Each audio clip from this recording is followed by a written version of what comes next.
కళాయిలో గరిటెడు ఆయిల్ వేసుకొని ఇది కాస్త వేగిన తర్వాత వెల్లుల్లిపాయలు అలాగే ఒక ఎండుమిర్చి కట్ చేసుకుని వేసి లైట్గా వేయించుకొని కట్ చేసి పెట్టుకున్న ఉల్లిపాయల్ని ఇందులో వేసి దోరగా వేయించుకోవాలి. అవి కాస్త వేగిన తర్వాత కట్ చేసి పెట్టుకున్న బెండకాయ ముక్కల్ని ఇందులో వేసి ఒక 2 నిమిషాల పాటు వేయించుకొని ఇందులోనే కావలసిన ఉప్పు, కారం, పసుపు అలాగే కొంచెం టేస్ట్ కోసం ధనియా పౌడర్ వేసి బాగా వేయించుకోవాలి.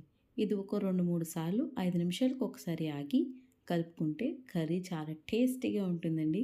ఇందులో కాస్త కొత్తిమీర యాడ్ చేసుకుంటే చాలు, గుమగుమలాడే బెండకాయ ఫ్రై రెడీ.